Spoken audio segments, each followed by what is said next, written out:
Aku dibentak dan dihina miskin oleh suami serta ibu mertua di malam pembalasanku. Tetapi mereka tak tahu, kehancuran hidup mereka sudah kuatur, dan puncaknya dimulai tepat 30 menit setelah mereka menendangku keluar. Sebelum kita mulai lebih lanjut, yuk, tekan tombol suka, serta tombol subscribe agar tidak ketinggalan kisah menarik lainnya. Dan jangan lupa absen asal kota Bapak Ibu di kolom komentar. Semoga rezeki kita semua dilancarkan, kesehatan kita diberkahi, dan keluarga kita selalu harmonis dalam lindungannya. Amin. Malam itu, hawa panas dari lahan sawit yang baru dipanen terasa berat. Bahkan di dalam villa megah ini, aku, Aisyah, duduk tenang di kursi, menatap piring porselen mahal yang berisi hidangan steak mahal. Suasana di ruang makan terasa begitu palsu, diselimuti oleh aroma kekayaan yang baru sebentar mereka miliki dan kesombongan yang sudah mengakar lama. Aku tahu persis apa yang akan terjadi malam ini, karena aku adalah penulis naskahnya. Di hadapanku, Bima, suamiku, duduk tegak dengan kemeja sutra mencolok yang kancing atasnya sengaja terbuka, memamerkan kalung emas tebal dan jam tangan yang harganya bisa membeli satu desa.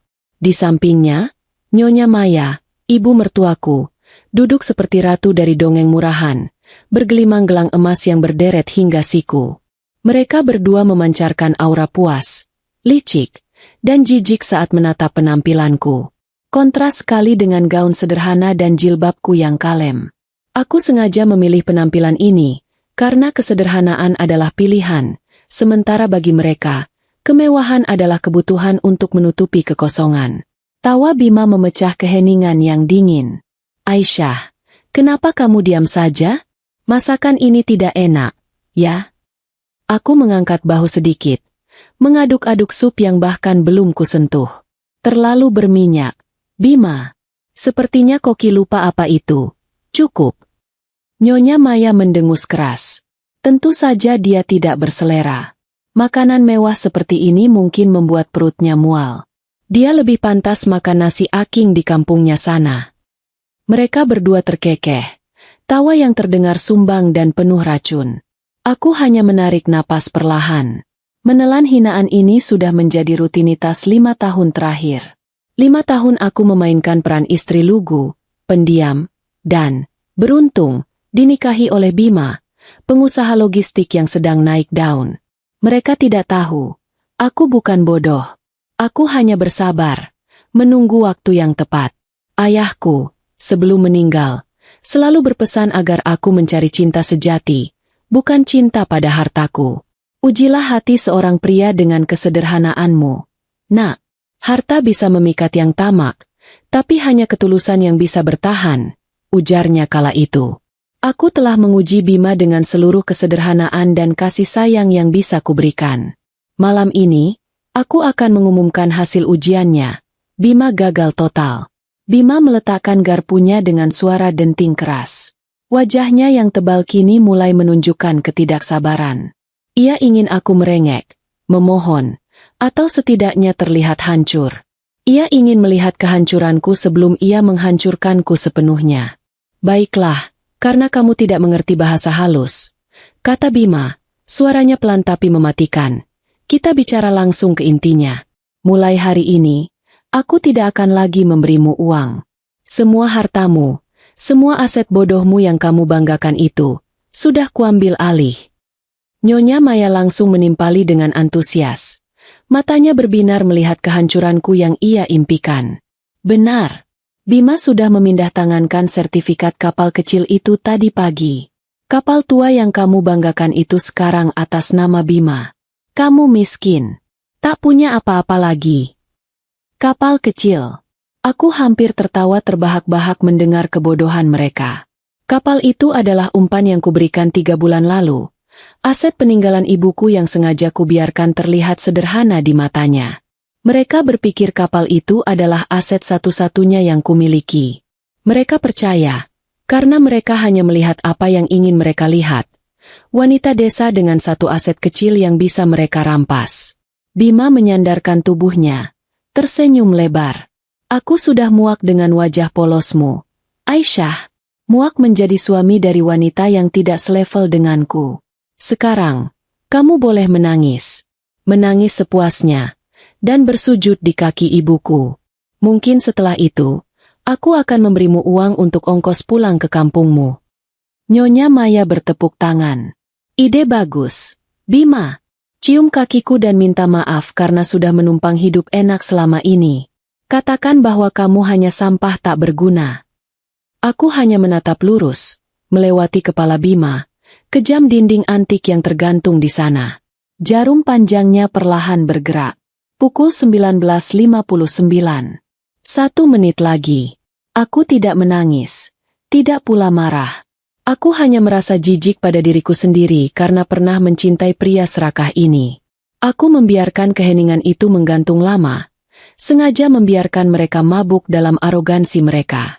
Tiba-tiba, Bima kehilangan kendali. Kenapa kamu diam saja? Hah? Apa kamu tuli? Aku bilang sujud, teriaknya, memukul meja dengan kepalan tangan, membuat hidangan mewah di atasnya bergetar. Aku tidak melakukan apa-apa selain menanti. Tepat ketika jarum panjang menyentuh angka 12, arloji kecil di tanganku bergetar halus. Pukul 20. Bersamaan dengan itu, telepon genggam mahal Bima yang tergeletak di meja berdering nyaring. Bukan nada dering biasa. Itu nada dering khusus yang hanya ia gunakan untuk panggilan paling penting. Bima mengangkatnya dengan wajah angkuh, melirikku seolah berkata, "Lihat, aku pria penting." "Ya, halo, dengan Bima di sini," katanya, mencoba terdengar berwibawa, meski ada getaran aneh di suaranya. Peneleponnya adalah Direktur Utama Handalan Group, perusahaan raksasa yang menguasai ekspor minyak sawit di seluruh pulau. Sebuah nama yang seharusnya tidak pernah menghubungi Bima. Ekspresi angkuh di wajah Bima perlahan luntur. Senyumnya kaku. Matanya mulai menunjukkan kebingungan. "Maaf, apa maksud Anda?" Hening sejenak. Aku bisa mendengar suara di seberang sana yang terdengar cepat dan penuh otoritas. "Dibatalkan? Konsesi lahan kami di Blok A, ditarik." Suaranya naik 1 oktav. Berubah dari nada berwibawa menjadi rintihan yang tidak percaya. Nyonya Maya terkesiap. "Konsesi? Ada apa, Nak?" Bima mendengarkan lagi, dan wajahnya berubah warna, dari angkuh menjadi putih pucat pasi. Keringat dingin mulai menetes di pelipisnya. "Seluruh armada ditarik? Tidak mungkin." Ia mencengkeram tepi meja. "Bagaimana bisa? Jaminan utama dicabut." Aku menyaksikan kejatuhannya. Itu adalah pemandangan yang sungguh memuaskan. Telepon itu terlepas dari genggaman Bima, jatuh di atas taplak meja dengan bunyi gedebuk pelan. Di telinga Bima dan Nyonya Maya, bunyi itu pasti seperti ledakan bom yang baru saja menghancurkan seluruh hidup mereka.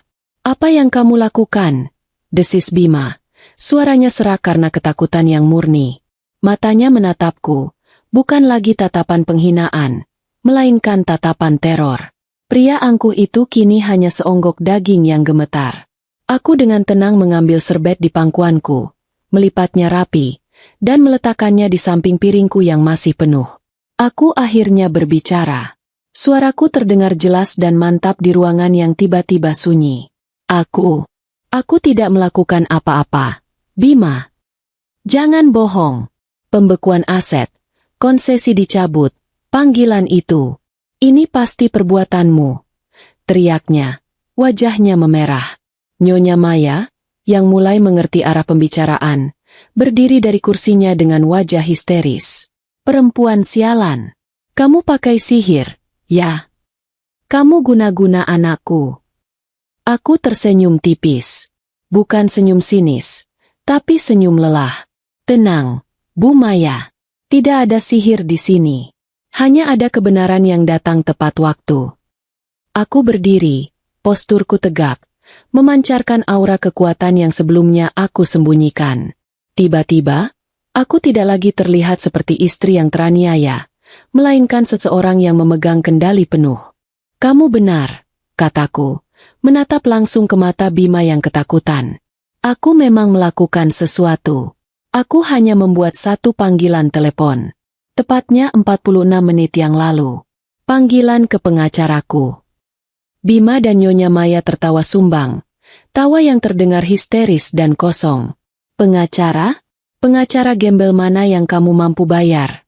Cibir Nyonya Maya. Kamu bahkan tidak punya uang sepeser pun. Bukan pengacara biasa, Bima, jelasku. Ini pengacara utama dari firma hukum keluarga Malik. Dan panggilan itu adalah instruksi yang sangat sederhana, kata Sandi untuk fase akhir. Wajah Bima kembali pucat. Fase akhir apa? Fase akhir dari sandiwara ini, kataku. Panggilan itu mengaktifkan perintah untuk menarik kembali jaminan atas semua aset yang kamu miliki. Jaminan apa? Bima masih tidak mengerti. Otaknya terlalu lambat untuk memproses kekalahan yang begitu cepat. Kamu benar-benar percaya semua dongeng yang kamu ciptakan sendiri, ya? Tanyaku, memberinya tatapan penuh belas kasihan. Kamu tidak pernah repot mencari tahu siapa aku sebenarnya. Kamu hanya melihat seorang wanita desa bodoh yang bisa kamu injak-injak. Aku berjalan perlahan menuju jendela besar, memandangi hamparan kebun sawit yang terbentang luas, yang perawatannya dulu kubiayai. 5 tahun lalu, saat kita bertemu, kamu siapa, Bima? Aku berbalik, suaraku meninggi. Kamu adalah manajer menengah yang baru dipecat karena hampir membuat perusahaan bangkrut. Utangmu menumpuk. Proposal bisnismu ditolak semua bank. Bima memejamkan mata, tidak ingin mengingat masa lalu kelamnya. Lalu, seperti keajaiban, lanjutku. Tiba-tiba ada investor misterius yang percaya padamu. Tiba-tiba bank menawarkan pinjaman tanpa batas. Kamu pikir itu keberuntungan? Itu hanya nama fiktif yang dibuat oleh tim pengacaraku. Perusahaan cangkang yang didirikan untuk satu tujuan, menciptakan Bima yang sukses. Aku berjalan mendekati Bima, yang kini terduduk lemas di kursinya. Investor misterius itu, Bima, adalah aku. Aku yang membiayai PT Cakra Rimba. Aku yang membeli armada alat berat itu. Aku yang membayar gajimu yang kamu gunakan untuk membeli jam tangan murahan itu dan semua perhiasan yang dipakai ibumu. Nyonya Maya ternganga. Tangannya gemetar memegangi gelang emas yang berderet di lengannya. Ya, Bu Maya, kataku, menatapnya. Perhiasan yang ibu pakai itu, yang selalu ibu pamerkan di arisan, dibeli dengan uangku. Dan jaminan utama yang baru saja dicabut itu. Itu bukan jaminan dari perusahaanmu. Perusahaanmu tidak punya apa-apa. Itu hanyalah cangkang kosong. Aku membungkuk sedikit, menatap mata Bima. Jaminan itu, Bima, adalah dana perwalian atas nama Aisyah Malik. Dana yang bernilai ratusan miliar. Dana yang kujaminkan agar kamu bisa bermain raja selama 5 tahun ini. Dan hari ini, aku memutuskan untuk mengambil kembali mainanku. Bima ambruk sepenuhnya ke lantai. Dia tidak lagi duduk di kursi, tetapi melorot, bernapas terengah-engah. Tiba-tiba, telepon Bima yang tergeletak menyala lagi. Bukan panggilan, melainkan rentetan notifikasi pesan berantai. Dengan tangan gemetar, Bima meraihnya. Bang A, kartu kredit Anda ditolak. Saldo tidak cukup. Bank B, penarikan dana ditolak. Rekening dibekukan. Bank C, pemberitahuan gagal bayar utang. Tindakan penyitaan akan dilakukan. Rekeningku, rekening pribadiku, kenapa? Bima menatapku dengan putus asa. Aku tersenyum sinis. Ah, soal itu. Tadi kamu bilang kamu membekukan semua rekeningku, kan? Maksudmu rekening nafkah yang kamu transfer setiap bulan itu. Kamu salah, Bima. Rekening utamaku ada di bank lain. Di negara lain. Rekening yang kamu bekukan itu, sebenarnya adalah satu-satunya rekening atas namamu sendiri. Aku mendekatkan wajahku padanya. Rekening gaji yang aku berikan padamu sebagai direktur. Rekening yang sama, yang kamu gunakan untuk mentransfer uang ke wanita simpananmu, Citra, di apartemen itu. Bima membeku. Nyonya Maya terkesiap ngeri.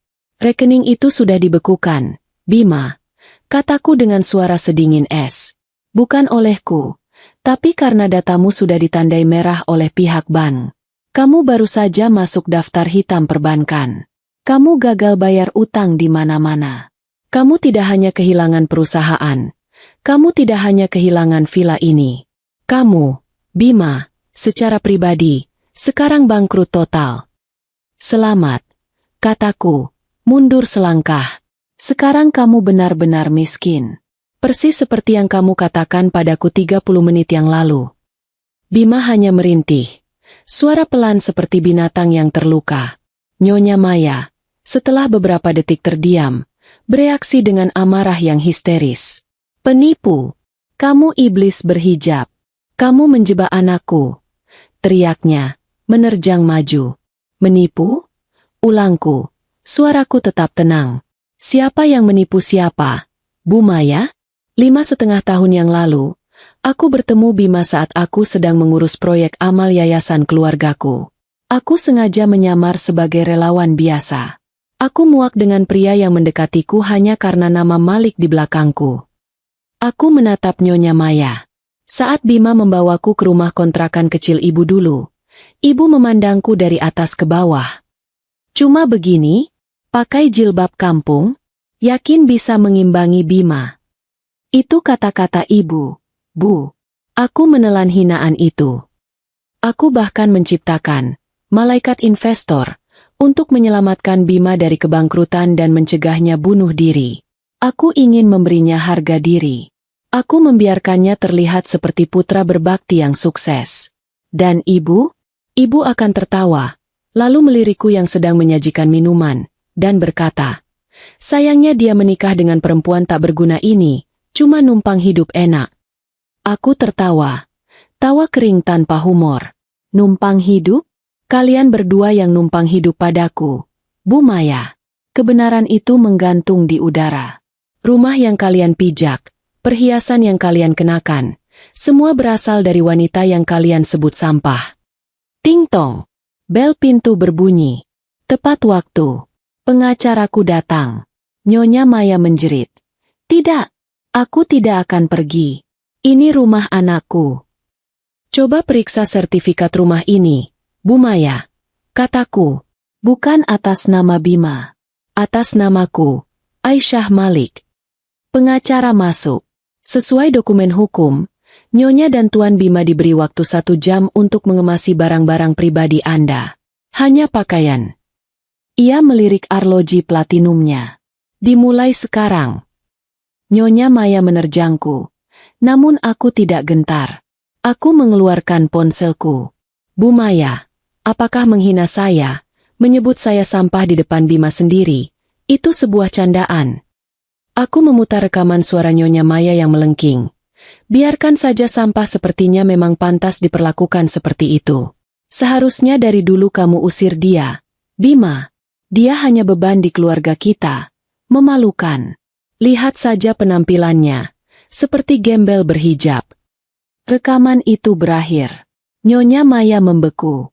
Sampah memang tidak pantas tinggal di rumah mewah. Kan, Bu? Kataku. Aku menatap petugas keamanan. Tolong pastikan, semua perhiasan yang ada di brankasnya, dan yang sedang dipakainya, ditinggal. Itu dibeli dari dana perusahaan yang digelapkan. Jangan ambil berlianku, jerit Nyonya Maya. Itu adalah pukulan yang lebih telak daripada kehilangan rumah. Perhiasan itu adalah hidupnya, status sosialnya. Petugas keamanan mendekat, mencengkeram lengan Nyonya Maya, dan mulai membuka paksa gelang-gelang emasnya. Nyonya Maya menjerit kesakitan. Lalu tubuhnya menjadi lemas. Dia jatuh pingsan di lantai marmer, tepat di kakiku. Bima yang terkulai di lantai hanya bisa menatapku dengan mata kosong. Tak lagi berdaya. Aku telah merencanakan segalanya dengan matang. Aku telah menjadi pembalas yang sunyi. Dan kini, babak baru hidupku akan segera dimulai. Hujan tropis dan sumpah serapah. Petugas keamanan tidak memberiku waktu untuk berpikir panjang. Nyonya Maya yang pingsan langsung diangkat seperti karung beras. Itu pemandangan yang menyedihkan, tetapi juga pemandangan yang sangat dibutuhkan oleh hatiku. Pria yang seharusnya melindungi wanita yang ia cintai, Bima, kini hanya bisa menatap kosong, tak berdaya melihat ibunya sendiri diperlakukan sedemikian rupa. Ia sudah kehilangan segalanya. Kekuasaan, keangkuhan, dan harga diri. Aku memberi isyarat pada pengacaraku. Bawa dia keluar, kataku dingin. Pingsan atau tidak, waktu mereka habis. Bima, yang tadinya seperti patung lilin, tersentak saat petugas keamanan mencengkeram lengannya. Kaki Bima yang lemas nyaris tidak bisa menopangnya. Ia diseret keluar, melewati ruang makan mewah tempat sisa-sisa santapan mereka yang mahal masih tergeletak. Setiap langkah adalah pengingat akan ilusi yang baru saja kucabut dari akarnya. Mereka diseret menuju pintu depan villa, pintu kayu jati solid yang megah, yang kini akan mengunci mereka di luar selamanya. Di teras, Nyonya Maya sudah setengah sadar, duduk di lantai marmer yang dingin, meratap tanpa suara. Ia tidak lagi memakai perhiasan apapun. Leher, telinga, pergelangan tangannya telanjang, menampilkan kulit yang kini terlihat tua dan kusam. Mereka adalah dua orang gembel yang mengenakan pakaian mahal, berdiri di atas puing-puing kesombongan mereka sendiri. Di samping mereka, tergeletak dua koper butut berbahan kain, koper yang sengaja kuambil dari gudang, koper yang persis sama dengan yang mereka bawa saat pertama kali pindah ke villa ini 5 tahun lalu. Pintu besar itu tertutup, bunyinya final, diikuti suara gerendel otomatis yang mengunci mereka di luar. Di saat yang sama, langit yang tadinya hanya mendung kini pecah. Hujan deras khas tropis mengguyur tanpa ampun. Gaun sutra Nyonya Maya dan kemeja mahal Bima seketika basah kuyup, menempel di kulit mereka. Hujan. Bima. Dingin. Kita mau kemana? Rintih Nyonya Maya. Riasan mahalnya luntur, bercampur air mata dan air hujan. Bima yang tadinya seperti mayat hidup, akhirnya tersentak. Rasa dingin dan keputusasaan mendorongnya untuk bertindak. Telepon. Aku harus menelepon seseorang. Dengan tangan gemetar, ia merogoh saku, syukur ponselnya masih ada. Tentu saja, aku tahu itu tidak berguna, tapi aku biarkan ia memegang harapan palsu itu. Ia mencoba menghubungi Bram, mitra bisnisnya yang selalu memujinya. Sekali dering, 2 dering, 3 dering panggilan itu langsung dialihkan ke kotak suara. Sialan. Ia mencoba Rudi, teman golfnya yang paling karib. Panggilan langsung ditolak. Bima berteriak frustrasi ke langit yang gelap. Ia tidak mengerti. Tim pengacaraku sudah bekerja lebih cepat dari yang bisa ia bayangkan. Begitu panggilan di jam 20 tadi berakhir, siaran pers internal telah dikirim ke semua mitra, bank, dan lingkaran sosialita. Pemberitahuan resmi, Bima dipecat, penggelapan dana, bangkrut total, aset disita. Dalam dunia mereka, berita buruk menyebar lebih cepat daripada api, dan Bima kini adalah racun yang harus dihindari semua orang. Tiba-tiba, ponselnya berdering. Bima melonjak. Ada yang menelepon balik. Ia menjawab panggilan itu dengan napas tertahan. Halo? Tolong saya. Bima saya. Suara di seberang sana memotongnya. Itu suara wanita, melengking, penuh amarah. Bima, kamu di mana, brengsek? Kenapa uang yang kamu janjikan belum masuk? Bima membeku. Di sampingnya, Nyonya Maya berhenti meratap. Ia mengenali suara itu. Citra, wanita simpanannya. Rencana kita harus ditunda, gagap Bima, mencoba melindungi ponsel dari derasnya hujan. Tawa Citra terdengar sinis, menusuk. Ditunda? Aku sudah di bandara. Bima, kamu bilang kita akan ke Singapura malam ini. Kamu bilang istrimu yang bodoh itu sudah kamu usir. Uangnya.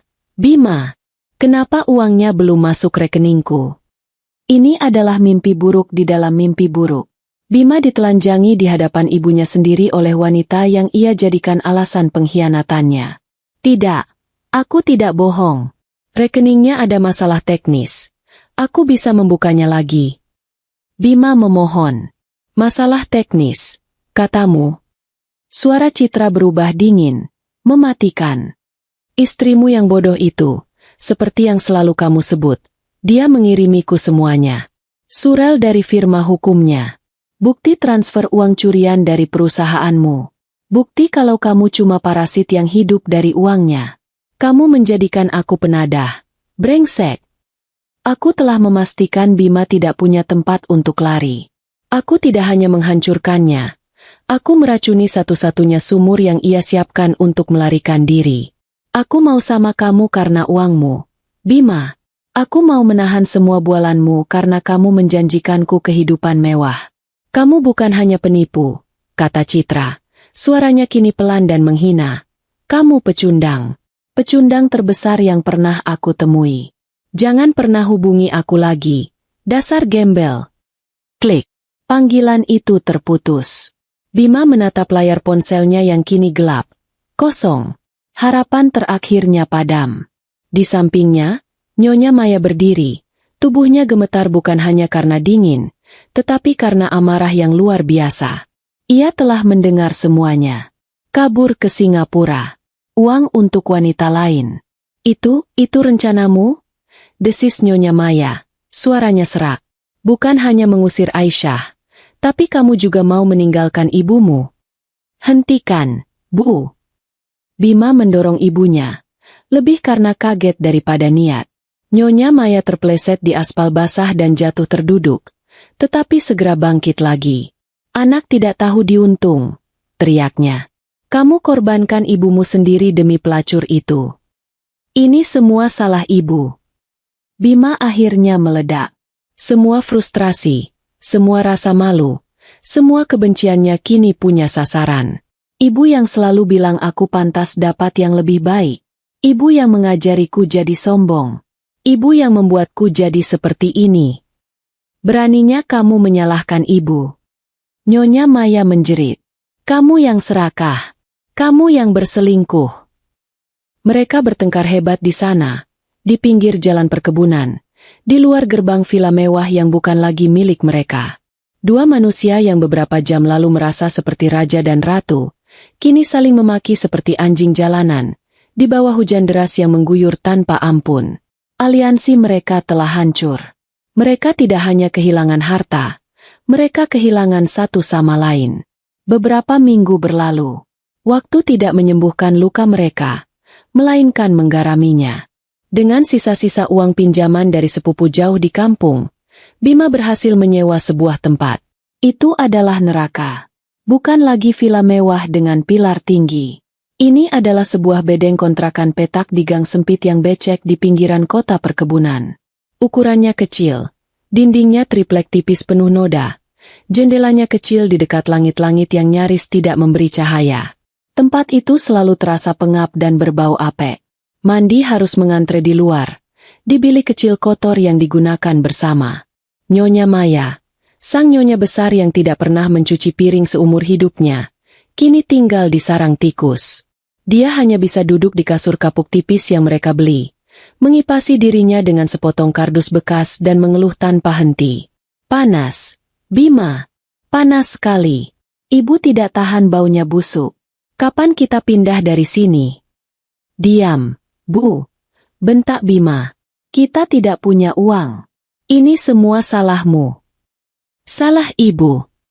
Nyonya Maya balas teriak. Kalau saja kamu tidak serakah. Kalau saja kamu tidak main perempuan. Pertengkaran itu menjadi musik latar kehidupan mereka. Setiap hari. Nyonya Maya yang dulu terawat kini terlihat mengerikan. Rambutnya lepek dan berminyak. Kuku-kuku manikurnya patah dan kotor. Bima, di sisi lain, dipaksa untuk bekerja. Nama Bima sudah masuk daftar hitam. Tidak ada perusahaan logistik yang mau menerimanya. CV-nya yang mentereng sebagai direktur utama kini menjadi bahan tertawaan. Ia tidak punya keahlian nyata. Keahliannya hanya memakai jas mahal dan membentak orang. Keputusasaan memaksanya. Bima, pria yang dulu mengendarai mobil mewah, kini menjadi kuli panggul di pabrik pengolahan sawit. Pekerjaan itu menghancurkannya. Tangannya yang halus langsung melepuh dan berdarah karena mengangkat karung-karung berisi tandan buah sawit yang berat. Punggungnya terasa mau patah. Ia harus berpanas-panasan, bermandi keringat asam, di bawah tatapan sinis mandor pabrik. Woi, banci, angkat yang benar. Jangan kayak perawan, teriak sang mandor. Bima hanya bisa menunduk dan menahan hinaan itu. Ia butuh uang. Upah hariannya hanya cukup untuk membeli beras, beberapa bungkus mie instan, dan membayar sewa kontrakan harian. Setiap malam, ia pulang ke bedeng itu. Tubuhnya bau keringat dan minyak sawit yang asam. Ia melempar beberapa lembar uang lecek ke atas meja. "Cuma segini?" keluh Nyonya Maya dengan jijik. "Ini tidak cukup bahkan untuk beli bedak." "Kalau tidak cukup, ibu kerja sendiri," teriak Bima, ambruk ke kasur. "Kerja apa? Ibu sudah tua. Kamu anak durhaka." Mereka terjebak dalam lingkaran setan kemiskinan dan kebencian. Aliansi mereka yang didasari keserakahan telah runtuh, digantikan oleh saling menyalahkan dan penyesalan yang terlambat. Dan di tengah semua kekacauan ini, aku, Aisyah, melanjutkan langkahku, semakin jauh dari bayangan mereka. Babak kehancuran mereka baru saja dimulai. Bayangan di layar kaca dan titik nadir. Hari-hari berlalu seperti siksaan yang berulang. Setiap detik di bedeng kontrakan itu adalah penyesalan yang berbau apek. Bima dan Nyonya Maya sudah kehabisan tenaga untuk bertengkar. Mereka kini hidup dalam kebencian yang sunyi. Mereka hanya saling melempar tatapan benci. Nyonya Maya sibuk meratapi nasibnya yang turun drastis. Sementara Bima sibuk memaksakan tubuhnya yang remuk untuk terus bekerja demi upah harian. Suatu sore, Bima sedang beristirahat setelah bekerja 12 jam tanpa henti. Ia duduk di warung kopi kumuh di sudut area pabrik pengolahan. Terlalu lelah untuk pulang dan mendengar gerutuan ibunya. Ia memesan segelas kopi pahit dan sebungkus mie instan kuah, menyeruput kuahnya dengan rakus. Rasa lapar kini jauh lebih mendominasi daripada harga diri. Di sudut warung, sebuah televisi tabung kecil menyala, menayangkan saluran berita bisnis dari ibu kota. Bima biasanya tidak peduli, tetapi tiba-tiba, sebuah wajah muncul di layar. Wajah yang sangat ia kenal, tetapi terlihat begitu berbeda, begitu bersinar. Jantung Bima berhenti berdetak. Mie instan di mulutnya terasa hambar, dingin, dan basi seketika. "Itu aku, Aisyah." Ini bukan lagi Aisyah yang ia kenal, bukan istri pendiam berwajah teduh yang menyajikan teh untuknya. Wanita di televisi itu mengenakan jilbab sutra berwarna biru tua yang elegan, dipadukan dengan blazer yang dijahit sempurna. Ia duduk di meja konferensi yang besar. Di belakangnya terpampang jelas lambang handalan grup yang kini diseganinya. Aisyah terlihat bercahaya, kuat, tenang, dan penuh wibawa. Seorang pemimpin yang tak terbantahkan.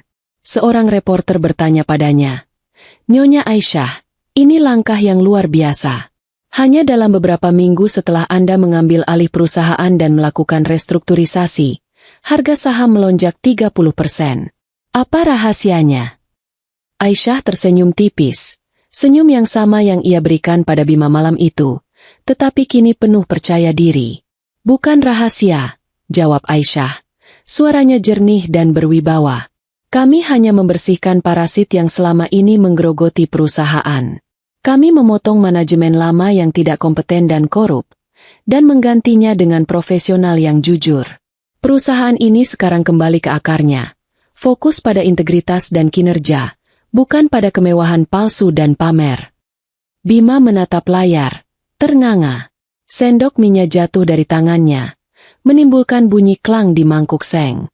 Bima melihatku, mantan istrinya, dipuji oleh para analis bisnis, melihat kekuatan nyataku, dan melihat kesuksesanku yang sesungguhnya. Lalu, adegan di layar berganti. Kamera beralih ke iklan produk minyak sawit handalan grup. Di pantulan layar televisi yang gelap dan buram, Bima melihat bayangannya sendiri. Seorang pria kotor, kaosnya robek dan basah oleh keringat. Wajahnya kusam ditumbuhi janggut tipis yang tidak terurus, matanya merah karena kelelahan. Bau pasar dan minyak sawit yang asam menempel di tubuhnya. Dia adalah sampah. Dia adalah gembel. Dia adalah parasit. Semua hinaan yang pernah ia dan ibunya lontarkan padaku kini berbalik dan menampar wajahnya dengan kenyataan yang brutal. Bima tanpa sadar telah meremas mangkuk minyak begitu keras hingga mangkuk itu retak dan kuah tumpah ke meja. Ia menunduk, menyembunyikan air mata amarah dan penghinaan yang akhirnya mengalir di pipinya. Pemandangan di televisi itu, aku yang kuat, berwibawa, dan sukses, telah membakar dirinya ke dalam otak Bima. Itu adalah siksaan baru yang jauh lebih buruk daripada mengangkat karung sawit. Setiap kali ia memejamkan mata, Ia melihat senyum tenangnya Aisyah. Setiap kali ia merasakan punggungnya sakit, ia teringat kata-kata Aisyah. Parasit, manajemen korup. Gambaran itu menghantuinya, membunuh sisa-sisa harga dirinya yang tersisa. Bima dan Nyonya Maya kini hidup dalam kebencian dan keputusasaan yang sunyi. Mereka sudah kehabisan tenaga untuk saling bertengkar, tetapi tatapan mata mereka tetap saling menyalahkan. Nyonya Maya menghabiskan hari-harinya dengan bergumam sendiri, menyalahkan takdir, menyalahkan Bima, menyalahkan dunia, kecuali dirinya sendiri.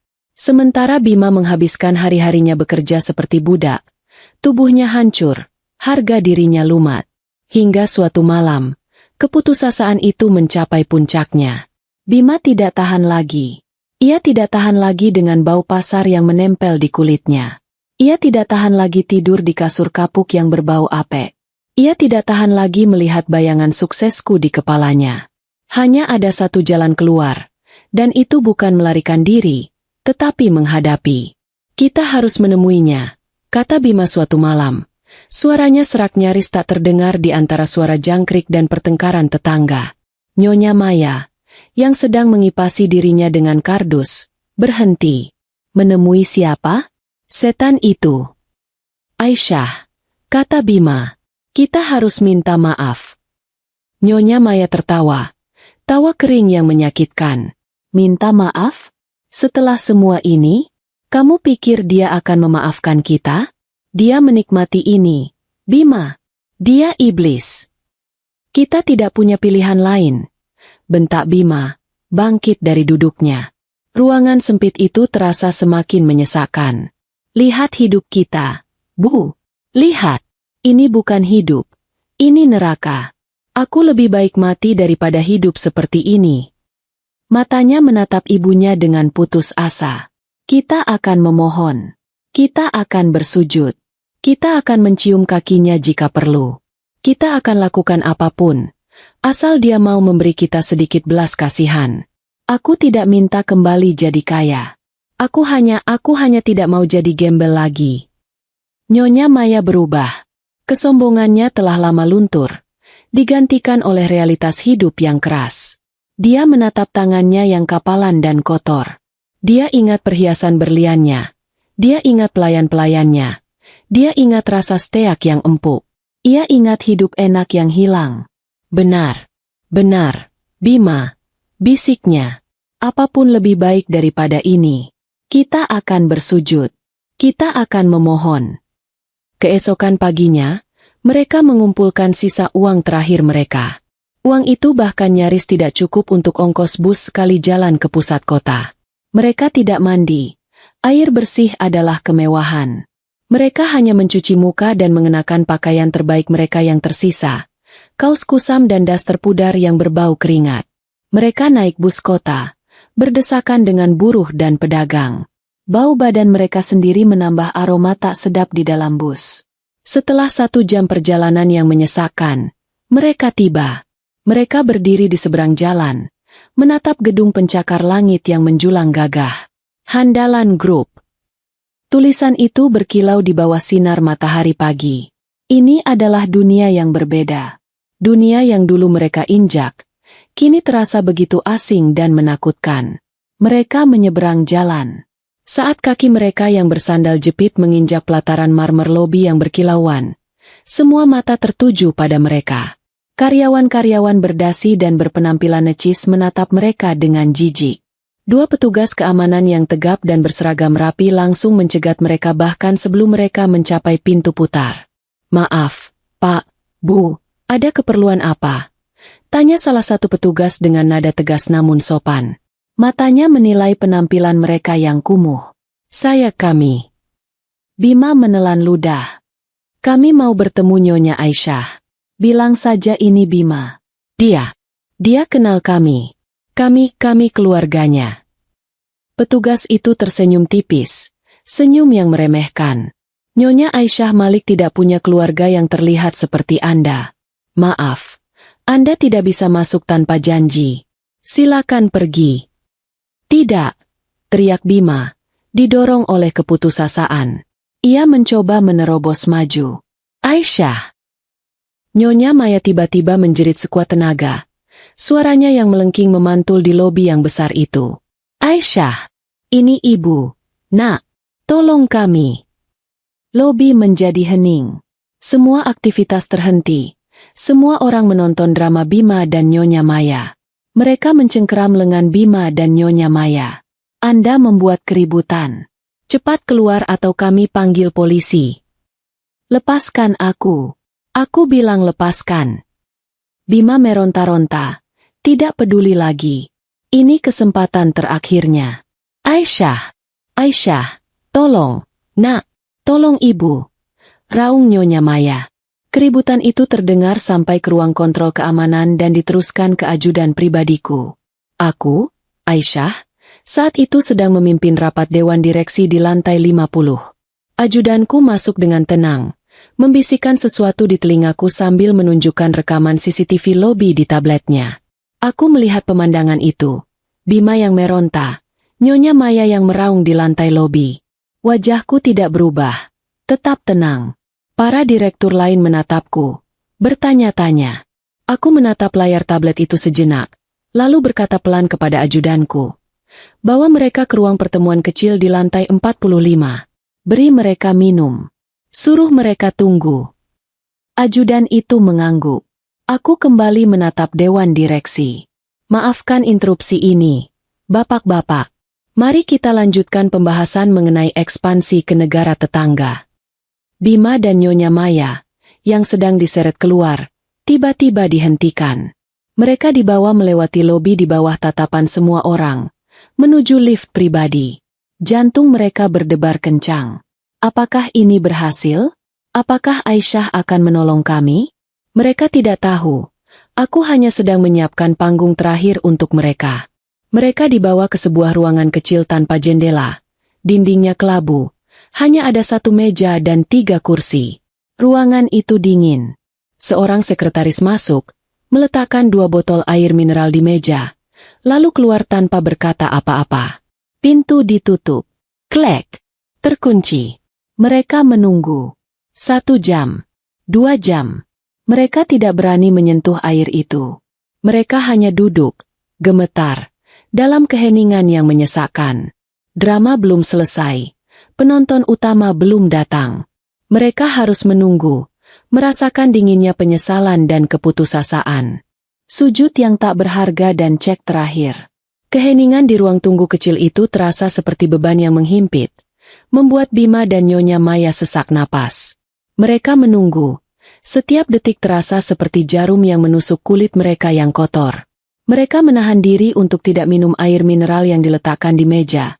Mereka takut air itu mengandung racun atau hanya jebakan yang memalukan. Rasa lapar dan dingin jauh lebih menyakitkan daripada haus, tetapi rasa takut jauh lebih dominan. Akhirnya, pintu terbuka. Aku masuk. Kontras itu begitu menyakitkan. Bima dan Nyonya Maya terlihat bau, kuyu, dan tertekan. Sementara aku masuk dengan aroma wangi lembut yang harganya mungkin lebih mahal dari sewa kontrakan mereka setahun. Aku mengenakan setelan sutra berwarna krem dan jilbab yang serasi, memancarkan aura ketenangan dan kekuasaan mutlak. Aku tidak sendirian. Pengacaraku, pria yang dulu mengusir mereka, berdiri di belakangku seperti bayangan, membawa koper ramping berwarna hitam. Aku tidak duduk. Aku hanya berdiri di dekat pintu, menatap mereka. Tatapan yang sama seperti malam itu. Tenang, dingin, dan tanpa emosi. Bima dan Nyonya Maya sontak berdiri. Bima tidak ragu sedetik pun. Dia maju ke depan dan melakukan apa yang telah ia janjikan. Ia menjatuhkan dirinya ke lantai, bersujud. Dahinya yang kotor menghantam lantai marmer yang dingin, tepat di depan sepatu kerjaku yang berdesain simpel namun elegan. Aisyah, isaknya, suaranya teredam lantai. Maafkan aku. Aku mohon, maafkan aku. Dia menangis, tangisan yang nyata, tangisan keputusasaan, penyesalan, dan kasihan pada diri sendiri. Dia mengangkat wajahnya yang basah oleh air mata dan kotoran. Aku hilaf. Aku buta karena kesombongan. Aku sudah dapat hukumanku. Aisyah, aku tidak tahan lagi. Aku akan lakukan apa saja. Apa saja. Jadikan aku kuli kebunmu. Jadikan aku pesuruhmu. Tukang sapu di pabrikmu. Apa saja. Asal aku bisa makan. Asal aku bisa tinggal di tempat yang layak. Aku mohon. Aisyah, aku mohon. Nyonya Maya melihat putranya bersujud. Langsung menyusul. Ia berlutut. Mencoba memegang ujung gaunku. Kami salah. Nak. Kami sudah dapat karmanya. Lihat kami. Kami sudah seperti binatang. Isak Nyonya Maya. Beri kami kesempatan kedua. Nak. Beri kami tempat tinggal kecil saja di paviliun belakang. Kami tidak akan mengganggumu. Kami hanya ingin hidup. Tolong kami. Kami tidak mau kembali ke neraka itu. Ruangan itu kembali hening. Hanya tangisan pilu Bima dan Nyonya Maya yang terdengar. Aku membiarkan keheningan itu berlangsung lama. Sangat lama. Aku membiarkan mereka menggeliat dalam penghinaan mereka sendiri. Aku akhirnya berbicara. Suaraku tenang, datar, dan tanpa emosi. Dulu, kataku, di meja makan itu, kamu memintaku bersujud untuk mendapatkan uang receh, Bima. Bima mengangkat kepalanya. Matanya penuh harapan yang putus asa. Sekarang, lanjutku, kamu bersujud kepadaku untuk hal yang sama. Aku menatap mereka berdua, benar-benar menatap mereka untuk yang terakhir kalinya. Bedanya, kataku, suaraku sedikit mengeras. Sujud kalian tidak ada harganya bagiku. Aku mengabaikan mereka dan beralih ke pengacaraku. Surat perjanjian cerai dan pesangonnya sudah siap. Pengacara mengangguk, menyerahkan sebuah map tipis. Aku mengambil map itu dan melemparkannya ke atas meja di dekat mereka. Map itu mendarat dengan bunyi pelan. Itu, kataku, itu adalah surat perjanjian cerai kita yang sudah sah. Dan, sebuah cek. Cek 1 kali. Bima dan Nyonya Maya ternganga. Bima merangkak, meraih map itu. Ia membukanya dengan tangan gemetar. Di dalamnya ada selembar cek. Tulisannya, 35 juta rupiah. 35 juta rupiah. Bagi mereka yang dulu kaya, itu uang receh. Tapi bagi mereka yang sekarang gembel, itu adalah harta karun yang bisa menyelamatkan hidup mereka. Itu uang pesangonmu, kataku. Gunakan itu untuk memulai hidup baru. Untuk pulang kampung. Untuk modal usaha kecil. Aku tidak peduli.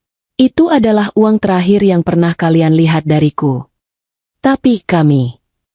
Bima bingung. Dia mengharapkan pengampunan. Dia mengharapkan belas kasihan, bukan uang pesangon. Ambil uang itu, kataku, suaraku kini setajam baja. Dan pergi. Jangan pernah tunjukkan wajah kalian lagi di depanku. Jangan pernah hubungi aku. Jangan pernah datang ke gedung ini lagi. Aku menekan tombol intercom di dinding. Keamanan. Ke lantai 45. Aisyah, tunggu. Seru Bima panik. Ini tidak cukup. Kami. Itu jauh lebih banyak daripada yang pantas kalian dapatkan. Potongku. Pintu terbuka. 2 petugas keamanan yang sama di lobi tadi masuk. Tolong, kataku kepada mereka. Antar Tuan Bima dan Nyonya Maya ini keluar lewat pintu belakang dan pastikan mereka tidak pernah bisa masuk ke gedung ini lagi. Selamanya.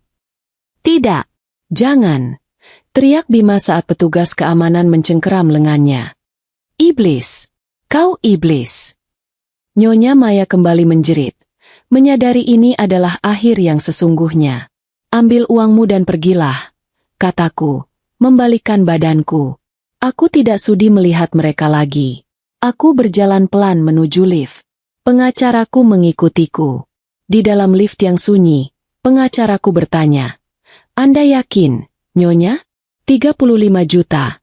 Setelah apa yang mereka lakukan? Aku menatap pantulan diriku di dinding lift yang mengkilap. Wajahku tenang. Itu bukan untuk mereka, kataku pelan. Itu untukku. Agar aku bisa tidur nyenyak. Tahu bahwa aku sudah memberi mereka kesempatan terakhir untuk berubah.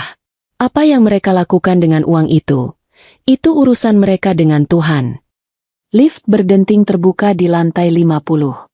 Aku melangkah keluar, kembali ke ruang rapat, Kembali ke kehidupanku yang sebenarnya. Babak hidupku dengan mereka telah resmi ditutup. Aku sudah membayar harga untuk ketenangan pikiranku.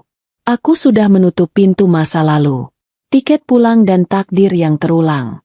1 tahun berlalu, dan waktu telah menempa Aisyah menjadi sosok yang benar-benar baru, seorang pemimpin yang tak terhentikan. Di bawah kepemimpinanku sebagai Direktur Regional Handalan Group, perusahaan itu tidak hanya pulih, tetapi melesat bagaikan roket. Aku melakukan restrukturisasi besar-besaran, membersihkan semua kroni Bima, para manajer korup yang hidup dari menjilat dan pamer kemewahan palsu. Aku menggantinya dengan tim profesional yang benar-benar bekerja. Aku menjadi terkenal di dunia bisnis. Bukan karena kemewahanku, tetapi karena ketegasanku. Aku membuktikan bahwa seorang wanita berhijab yang dulu diremehkan sebagai kampung bisa memimpin konglomerasi ekspor minyak sawit dengan tangan besi yang berbalut keanggunan. Aku dikenal berani mempromosikan para profesional wanita yang kompeten ke posisi-posisi puncak. Aku membuktikan bahwa kesederhanaan dan etika adalah kekuatan, bukan kelemahan. Lalu, ada kisah Bima dan Nyonya Maya. Uang pesangon 35 juta rupiah yang kuberikan adalah kesempatan terakhir mereka. Uang itu cukup untuk menyewa rumah sederhana di kampung, atau membeli modal usaha kecil-kecilan. Sayangnya, karakter adalah takdir. Bima dan Nyonya Maya tidak pernah bisa melepaskan gaya hidup lama mereka. Meskipun hanya sesaat. Setelah menerima cek itu, hal pertama yang mereka lakukan bukanlah mencari rumah kontrakan. Mereka membeli beberapa potong pakaian bermerek palsu di pasar gelap, menyewa kamar hotel kelas menengah untuk 1 minggu, dan makan makanan enak. Mereka menghabiskan lebih dari setengah uang itu dalam 2 bulan pertama, percaya bahwa Bima yang sukses akan segera muncul dan menyelamatkan mereka. Mereka mencoba membuka usaha kecil di kampung, berbekal sisa uang itu. Mereka mencoba menjual hasil bumi, tetapi mereka tidak tahu cara berinteraksi dengan orang-orang desa. Mereka sombong, selalu merasa lebih pintar, dan menghina pelanggan. Bisnis itu gagal total dalam waktu kurang dari 6 bulan. Uang habis. Kebiasaan lama terulang. Mereka mulai saling menyalahkan, menuduh satu sama lain yang menghabiskan uang paling banyak. Alih-alih berubah, mereka justru menjadi semakin pahit dan serakah. Mereka tidak pulang ke kampung halaman yang sebenarnya, karena mereka terlalu malu dan takut menghadapi keluarga yang sudah mereka remehkan bertahun-tahun. Mereka kembali ke pinggiran kota perkebunan, tempat yang mereka kenal, karena di sana setidaknya ada pabrik tempat Bima bisa bekerja. Hanya saja, kali ini, mereka tidak punya uang pinjaman lagi. Kini, mereka berada di dasar jurang, kali ini tanpa jaring pengaman. Hari itu adalah hari yang cerah. Aku sedang dalam perjalanan menuju peresmian pabrik pengolahan baru milik perusahaanku, sebuah proyek ekspansi besar di luar kota yang kutangani sendiri. Aku duduk dengan tenang di kursi belakang sedan mewah, bukan mobil sport mencolok, melainkan kendaraan yang mencerminkan statusku, tenang, kuat, dan berkelas. Sopirku melaju dengan mulus, meninggalkan kawasan bisnis menuju area industri. Mobil berhenti di sebuah persimpangan lampu merah yang padat. Persimpangan ini terkenal macet dan kumuh, terletak persis di sebelah pasar induk terbesar di kota, di mana sisa-sisa buah sawit yang busuk menumpuk. Bau busuk dari pasar samar-samar tercium, bahkan di dalam mobil kedap suara itu. Aku sedang meninjau dokumen di tabletku, tetapi sedikit teralihkan oleh keributan hebat di luar jendela. Aku menoleh, mataku menyipit, mencoba memfokuskan pandangan pada sumber keributan itu. Dan kemudian, aku melihatnya. Di bawah terik matahari yang menyengat, di antara debu jalanan dan lalat yang berterbangan, aku melihat seorang pria. Pria itu kurus kering, kulitnya menghitam legam terbakar matahari. Dia hanya mengenakan kaos singlet yang sudah sobek dan kotor, serta celana pendek lusuh. Rambutnya gimbal tak terurus. Dia sedang mendorong gerobak besar yang penuh dengan karung-karung berisi sampah sisa sawit dan sayuran busuk. Dia adalah Bima. Kini dia bekerja sebagai kuli panggul sekaligus pembersih sampah pasar. Lalu, aku melihat sosok kedua. Seorang wanita tua duduk di atas tumpukan karung bekas, di pinggir selokan yang kotor. Pakaiannya compang-camping dan kotor. Rambut putihnya yang tipis dan lepek mencuat kemana-mana. Wajahnya kusam, penuh keriput yang dilekati debu. Dia sedang sibuk mengais-ngais tumpukan sampah, memilah-milah botol plastik bekas dan sisa sayuran busuk untuk dikumpulkan. Itu adalah Nyonya Maya. Pertengkaran hebat terjadi di antara mereka berdua. Gerobak Bima yang penuh sampah rupanya menyenggol karung yang sedang dipilah Nyonya Maya. "Mata kau di mana, bajingan?" jerit Nyonya Maya. Suaranya serak dan kasar seperti gagak. "Kau yang menghalangi jalan, perempuan tua gila," balas Bima. Suaranya parau karena debu dan kelelahan. Dia jelas tidak sadar, atau mungkin sudah tidak peduli, bahwa dia sedang memaki ibunya sendiri. "Ini tempatku, wilayahku. Pergi kau dari sini." Nyonya Maya melempar sebuah sisa sawit busuk ke arah Bima. Bima menggeram. Dia menendang salah satu karung Nyonya Maya hingga isinya berhamburan ke jalan. Mereka saling berteriak, saling memaki, saling melempar sampah. Dua manusia itu kini bertengkar hebat. Bukan lagi memperebutkan villa mewah atau berlian, melainkan memperebutkan wilayah beberapa meter persegi di tumpukan sampah yang bau. Aku menyaksikan pemandangan itu. Aku ingat cek 35 juta rupiah yang kuberikan. Uang yang cukup untuk pulang kampung dan memulai hidup sederhana. Tapi jelas uang itu tidak mereka gunakan dengan bijak. Uang itu pasti habis dalam sekejap untuk gaya hidup mewah sesaat. Sebelum kesombongan dan kebodohan mereka menyeret mereka kembali ke dasar. Tidak ada kebencian di hatiku.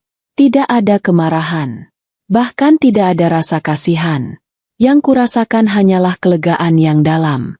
Sebuah rasa keadilan semesta yang sempurna. Mereka tidak dihukum olehku. Mereka dihukum oleh karakter mereka sendiri. Mereka telah menjadi persis seperti apa yang mereka sebutkan padaku dulu. Sampah. Tin. Klakson mobil di belakang menyadarkanku. Lampu telah berubah hijau. Aku berbalik, mengalihkan pandanganku dari pemandangan menyedihkan itu. Aku tidak perlu melihat lagi. Bab itu sudah selesai. "Jalan, Pak," kataku kepada sopirku dengan suara tenang dan mantap. Mobil sedan mewah itu meluncur maju dengan mulus. Aku menekan tombol, dan kaca jendela yang kedap suara itu naik perlahan, menutup semua kebisingan, semua bau busuk, dan semua masa lalu. Aku kembali menatap tablet di pangkuanku, fokus pada rencana ekspansi pabrik baruku. Aku melaju pergi, menuju masa depanku yang cerah, menuju kerajaan bisnisku. Dan tidak pernah sekalipun, aku menoleh ke belakang. Ketenangan di puncak menara dan harga kebebasan. Pembalasan, ternyata, bukanlah sebuah euforia yang meledak-ledak, melainkan sebuah kelegaan yang sunyi. Sejak meninggalkan Bima dan Nyonya Maya di lobi gedungku, aku tidak pernah lagi memikirkan mereka sebagai bagian dari hidupku. Mereka hanyalah sampah, dan aku sudah selesai membuangnya. Kini, fokusku sepenuhnya tertuju pada Handalan Group, pada warisan ayah, dan pada diriku sendiri. Kehidupanku di puncak menara bisnis terasa lebih lapang dan bebas. Aku tidak lagi harus menyembunyikan kecerdasanku, menyamarkan kekayaanku, atau berpura-pura menjadi seseorang yang aku benci. Aku bergerak dengan keanggunan seorang pemimpin yang jujur dan berprinsip. Ini adalah kemewahan yang sesungguhnya. Kemewahan menjadi diri sendiri. Tentu saja, dunia bisnis selalu bising. Selalu ada bisik-bisik. Aisyah Malik yang berhijab itu, dia yang menceraikan suaminya dan mengambil semua asetnya. Begitulah bunyi gosipnya. Aku mendengarnya. Tapi aku tidak peduli. Mereka bisa berbicara sesuka hati. Mereka tidak tahu betapa ringannya beban yang kurasakan saat cincin kawin palsu itu kulepaskan. Suatu malam, aku berdiri di balkon kantor direktur regionalku, menatap lampu-lampu kota yang berkilauan di kejauhan. Di bawahku, aktivitas perkebunan dan pabrik masih ramai. Aku memegang secangkir teh panas, menghirup aroma rempah yang menenangkan.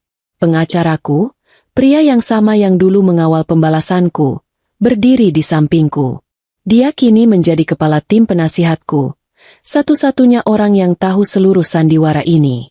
"Nyonya Aisyah," katanya, suaranya pelan. "Saya sudah mendengar berita. Konsesi di Blok G, yang dulu sempat diincar Bima, kini resmi jatuh ke tangan kompetitor. Mereka menggunakan taktik kotor, Nyonya. Aku hanya tersenyum tipis, menyesap tehku. Taktik kotor? Sama seperti taktik Bima. Kurang lebih. Mereka percaya bahwa dengan menguasai logistik, mereka bisa mengendalikan harga pasar di wilayah ini. Sama seperti Bima dulu, mereka terobsesi pada kekuasaan fisik, pada tanah dan kendaraan. Aku menggeleng. Orang tamak selalu berpikir pendek. Mereka lupa, yang mengendalikan pasar bukanlah tanah. Yang mengendalikan pasar adalah data, jaringan, dan integritas. Tiba-tiba, sebuah lelucon muncul di benakku, memecah ketegangan yang hanya kami berdua rasakan. Dulu, Bima pernah bilang, kataku, tertawa kecil.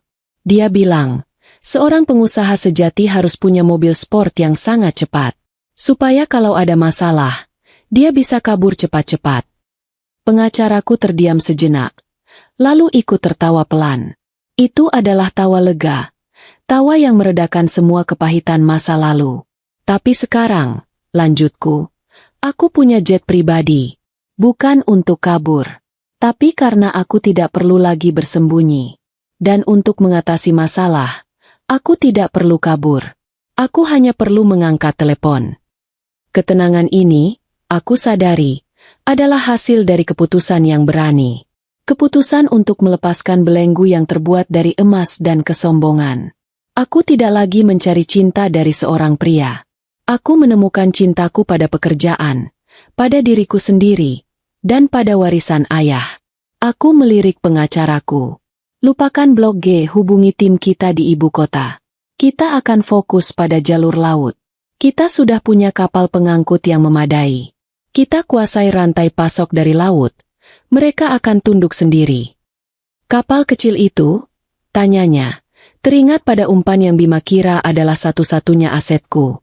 Bukan lagi kapal kecil. Sekarang itu adalah cikal bakal armada raksasa. Jawabku. Kapal itu, yang Bima sangka sebagai kapal tua butut, peninggalan ibuku, kini menjadi simbol dari rencanaku yang jauh lebih besar. Kapal itu adalah pengingat abadi bahwa yang terlihat kecil dan sederhana seringkali menyimpan kekuatan yang tidak terduga. Pembalasan telah memberiku kedamaian. Aku menghukum Bima, bukan karena amarah, melainkan karena aku harus menegakkan keadilan atas diriku sendiri. Dia dan ibunya mendapat apa yang pantas mereka dapatkan, dan aku mendapat apa yang pantas kudapatkan, kebebasan dan kedamaian. Aku berdiri di puncak menara, meminum tehku. Tidak ada lagi kepura-puraan. Tidak ada lagi sandiwara. Hanya ada seorang wanita, seorang pemimpin, yang siap menaklukkan dunia bisnis, satu demi satu langkah yang berprinsip. Masa lalu telah kutinggalkan di persimpangan jalan yang kotor. Tempat debu dan sisa sampah menjadi tempat yang paling pantas bagi mereka yang tamak. Ujian warisan dan jejak kehormatan. Sejak mengambil alih kendali, aku menyadari bahwa tantangan terbesarku bukan lagi Bima, melainkan kebiasaan buruk yang ditinggalkan Bima di Handalan Group. Di bawah manajemen Bima yang lalai dan korup, saat ia masih dipekerjakan timku, banyak praktik bisnis kotor yang mengakar. Ada pegawai yang hanya bekerja karena kolusi, ada pemasok yang kualitasnya rendah, dan ada budaya pamer kekayaan yang menular ke seluruh jajaran direksi.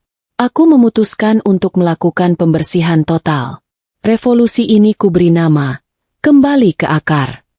Revolusi itu tidak mudah. Aku harus memecat puluhan orang yang selama ini hidup nyaman dari praktik suap dan nepotisme. Aku memanggil setiap manajer yang terlibat, menatap mata mereka, dan menunjukkan bukti-bukti penggelapan yang sudah tim pengacaraku kumpulkan. Mereka mencoba merengek, mencoba menyogok, bahkan ada yang mencoba mengancam. Tapi aku tidak bergeming. Pengalaman 5 tahun bermain sandiwara dengan Bima telah memberiku imunitas terhadap drama dan air mata palsu. Kenapa, Nyonya? Tanya seorang manajer logistik senior yang terbukti menyelewengkan dana bahan bakar. Mengapa Anda begitu kaku? Di bisnis, semua orang melakukan ini. Aku hanya tersenyum dingin.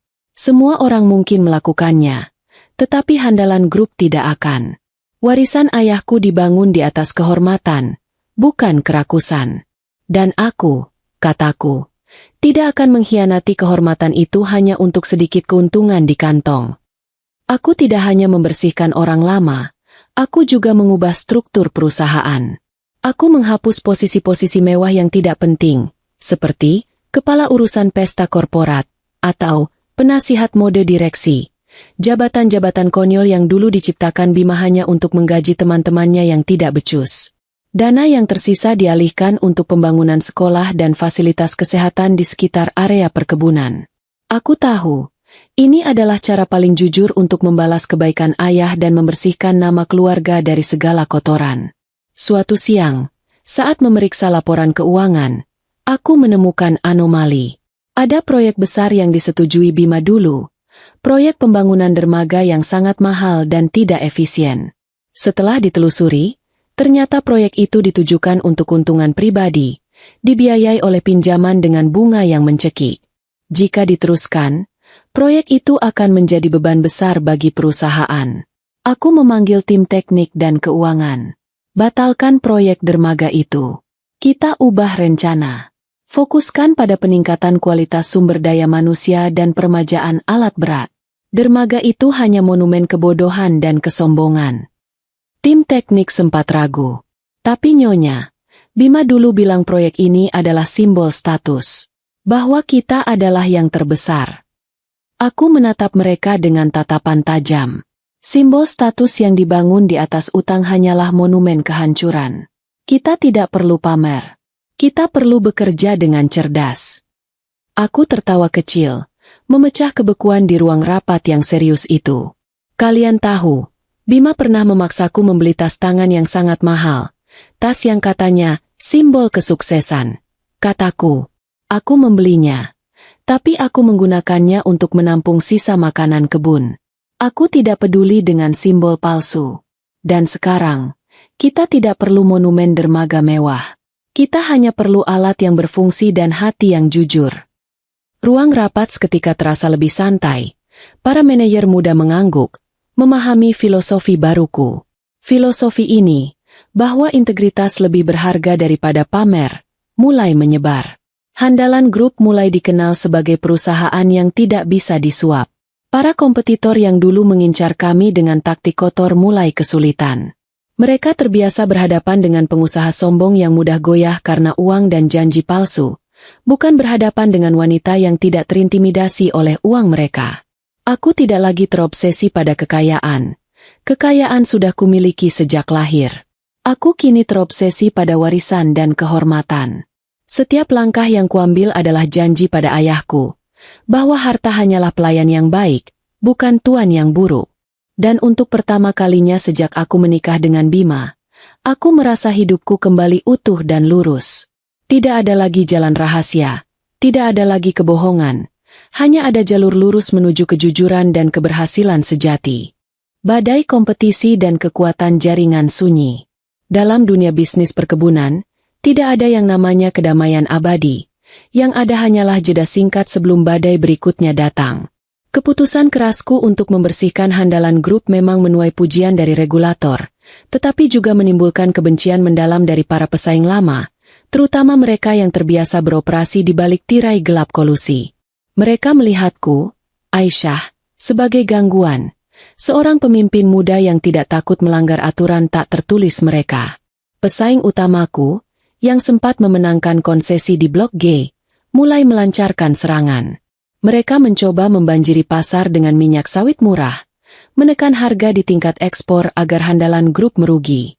Strategi mereka sederhana, memaksa kami kehabisan modal kerja atau membuat para pemegang saham panik dan menjual saham mereka. Mereka berasumsi, seperti asumsi Bima dulu, bahwa aku adalah pemimpin yang lemah dan mudah emosi. Mereka tidak tahu bahwa selama 5 tahun, aku sudah terlatih menghadapi badai drama terbesar di dunia. Drama rumah tangga yang penuh kebohongan. Badai harga pasar terasa lebih mudah diatasi dibandingkan kebohongan Bima. Mereka mencoba menjatuhkan harga, Nyonya, kata kepala keuangan. Wajahnya tegang saat kami mengadakan rapat darurat. Jika ini terus berlanjut, marin kita akan tipis sekali bulan depan. Aku menyandarkan punggungku, memejamkan mata sebentar. Aku sudah menduga serangan ini. Mereka hanya melihat harga di pasar domestik, bukan? Tanyaku. Mereka lupa satu hal, jaringan ekspor ayahku. Tim itu terdiam. Mereka tahu, jaringan ekspor Handalan Group ke Eropa dan Timur Tengah adalah legenda. Tetapi selama ini jaringan itu jarang digunakan karena Bima lebih suka bermain kotor di pasar lokal. Kita akan mengaktifkan kembali jaringan lama kita, yang dibangun di atas dasar kejujuran dan kualitas, kataku. Mereka tidak akan bisa menandingi harga kita di pasar global karena mereka tidak punya jaminan kualitas yang sama. Kita tidak akan bertarung di lumpur, kita akan bertarung di udara terbuka. Aku tersenyum, sebuah humor sunyi muncul di benakku. Terkadang, kataku, aku merasa seperti sedang bermain catur, dan lawan kita masih bermain dam. Mereka memindahkan bidak seenaknya, tapi mereka tidak sadar bahwa aku sudah melihat 5 langkah ke depan. Kepala keuangan ikut tersenyum tipis, ketegangan mulai mencair. Aku memimpin strategi itu dengan tenang. Aku tidak membuat pengumuman dramatis, tidak ada ancaman kepada pesaing. Aku hanya fokus pada logistik. Kapal-kapal pengangkut yang Bima kira adalah aset bodoh, kini bekerja keras mengangkut produk sawit berkualitas tinggi ke pelabuhan-pelabuhan utama dunia. Aku berinvestasi besar pada teknologi pemurnian, memastikan kualitas produk kami jauh di atas pesaing. Dalam waktu 2 bulan, serangan kompetitor gagal. Pembeli di pasar internasional menolak produk murah pesaing karena kualitasnya yang rendah. Sebaliknya, permintaan untuk produk Handalan Group melonjak. Pesaingku, yang sudah menghabiskan banyak modal untuk menekan harga, kini harus menghadapi kenyataan pahit. Mereka tidak hanya gagal menjatuhkanku, tetapi mereka telah merusak pasar mereka sendiri. Kabar baik datang bersamaan dengan surat dari tim pengacaraku. Mereka berhasil memenangkan gugatan atas sengketa hak guna usaha lama. Konsesi Blok G, Nyonya, kata pengacaraku saat bertemu di kantorku. Secara hukum, kini kembali ke Handalan Group. Pesaing kita dinyatakan wan prestasi dan melanggar aturan lingkungan. Aku hanya mengangguk, tanpa terkejut. Itu bukan keberuntungan. Itu adalah buah dari keputusan untuk tidak mengikuti permainan kotor mereka. Bima dulu berpikir kekuasaan adalah dengan mengancam dan mengambil paksa. Aku membuktikan bahwa kekuasaan sejati adalah dengan memiliki integritas yang tidak bisa dibeli atau dicuri. Aku melihat keluar jendela, ke arah lahan-lahan perkebunan yang kini terlihat hijau subur di bawah naungan Handalan Group. Aku telah belajar dari pengalaman terburukku, dari sandiwara pernikahan yang kejam. Aku telah membangun kembali kerajaan ayah, bukan di atas kesombongan, tetapi di atas fondasi yang kokoh. Perjalanan masih panjang, tetapi aku tahu pasti, selama aku memegang teguh kehormatan, tidak akan ada badai yang bisa menggoyahkan tahta ratu sunyi ini. Godaan baru dan komitmen pada mahkota. Setelah perceraianku menjadi berita utama di kalangan elit bisnis, statusku berubah drastis dari istri manajer menjadi penguasa tahta yang tak tersentuh. Pria-pria mulai berdatangan. Mereka adalah pengusaha sukses, pejabat tinggi, dan bahkan beberapa pangeran bisnis dari negara tetangga. Mereka datang dengan tawaran kemitraan, undangan makan malam mewah, dan pujian yang tebal. Aku tahu persis mengapa mereka datang. Mereka tidak tertarik pada Aisyah yang sederhana, yang dulu selalu menyajikan teh kepada Bima. Mereka tertarik pada Aisyah Malik, Direktur Regional Handalan Group, wanita yang membuktikan bahwa ia bisa mengambil kembali seluruh kerajaan dari suaminya yang tamak. Mereka melihatku sebagai aset, sebagai sekutu yang tidak boleh dilewatkan. Aku menghadapi godaan ini dengan ketenangan yang sama saat menghadapi Bima dulu. Aku belajar untuk melihat wajah di balik topeng. Suatu sore, aku menerima kunjungan dari Tuan Hasan, seorang pengusaha logistik yang sangat disegani. Dia datang ke kantorku dengan setelan jas mahal, membawa karangan bunga langka, dan menawarkan kerjasama untuk proyek pelabuhan yang baru kuakuisisi. Nyonya Aisyah, katanya dengan suara yang lembut, penuh pesona. Anda adalah aset yang luar biasa bagi industri ini. Kita bisa melakukan hal-hal besar bersama. Kita bisa menguasai seluruh rantai pasok. Saya juga seorang pria yang sendirian, dan saya mengagumi kecerdasan Anda. Aku mendengarkannya dengan sopan. Tawaran bisnisnya memang menggiurkan, tetapi ada sesuatu dalam tatapannya, sejenis kepemilikan yang tersembunyi, yang membuatku langsung waspada. Dia berbicara tentang menguasai dan mengambil alih, seolah-olah bisnis adalah permainan perebutan kekuasaan semata. Aku tersenyum, meletakkan secangkir teh di depannya. Teh yang kuseduh sendiri, sebagai kebiasaan lamaku yang kusukai. Terima kasih atas pujiannya, Tuan Hasan. Saya juga menghargai reputasi Anda, kataku. Namun, saya tidak tertarik pada penguasaan. Saya tertarik pada kemakmuran bersama, yang dibangun di atas kejujuran. Dan tentang kemitraan pribadi, saya sedang beristirahat. Aku tertawa kecil, memecah keangkuhan yang menyelimuti ruanganku. Saya baru saja melalui sebuah proyek restrukturisasi besar-besaran, Tuan Hasan. Dan setelah membereskan keuangan dan manajemen, saya memutuskan untuk membereskan urusan hati juga. Dan percayalah, urusan hati lebih rumit daripada mengakuisisi konsesi lahan. Saya tidak ingin lagi berinvestasi pada hal yang bisa mengkhianati saya di tengah jalan. Tuan Hasan terdiam, wajahnya sedikit berubah. Dia mengerti maksudku. Aku tidak akan membiarkan diriku menjadi korban sandiwara cinta lagi, terutama dari pria yang tertarik pada kekuasaanku. Aku melanjutkan, bisnis Handalan Group dibangun di atas prinsip kualitas, bukan kuantitas. Kualitas relasi jauh lebih penting daripada kuantitas harta. Aku menolak tawaran bisnisnya karena dia meminta jalur khusus dalam perizinan. Sebuah kode kecil yang menandakan niat kotor yang sama dengan Bima. Aku tidak mau menukar integritasku dengan keuntungan jangka pendek. Setelah pengalaman itu, aku tahu bahwa kemiskinan hati jauh lebih berbahaya daripada kemiskinan harta. Bima telah mengambil semua hartanya, tetapi ia tetap miskin hati, dan itulah yang menghancurkannya. Aku menutup pintu hatiku rapat-rapat, setidaknya untuk saat ini. Aku tidak lagi mencari seorang raja. Aku sudah menjadi ratu yang menguasai mahkotanya sendiri, dan aku tidak butuh siapapun untuk melengkapiku. Aku menemukan kepuasan dalam melihat proyek-proyek amal yang kudukung berkembang. Melihat anak-anak petani sawit kini bisa bersekolah berkat dana yang dulu digelapkan Bima. Itu adalah kekayaan sejati. Aku tidak lagi takut sendirian. Aku telah menemukan bahwa kesendirian di puncak menara jauh lebih damai dan bermartabat daripada ditemani kebohongan dan keserakahan di ruang makan mewah. Aku menjaga ketenangan ini, karena inilah harga termahal dari kebebasanku. Bertahun-tahun berlalu sejak aku mengunci pintu masa lalu, dan Handalan Group telah menjadi konglomerasi yang tidak hanya besar, tetapi juga bersih dan dihormati. Prinsip-prinsipku yang kaku, yang dulu dianggap aneh oleh para pesaing, kini menjadi standar baru di industri. Aku tidak pernah menoleh ke belakang, tetapi terkadang, kabar burung tentang Bima dan Nyonya Maya sesekali mampir melalui jalur tidak terduga. Mereka tidak pernah kembali ke kampung halaman yang sebenarnya. Mereka terlalu malu. Mereka terus berkutat di pinggiran kota industri, berpindah dari bedeng kontrakan satu ke bedeng yang lain. Uang yang kuberikan sudah lama habis, dibakar oleh gaya hidup sesaat dan kegagalan bisnis yang berulang. Mereka terlalu sombong untuk menerima pekerjaan rendahan secara konsisten, dan terlalu malas untuk membangun dari nol. Kabar terakhir yang kudengar, Bima akhirnya menjadi calo pekerjaan kasar di pabrik pengolahan sawit, memanfaatkan sisa-sisa koneksinya yang hampir tak bernilai.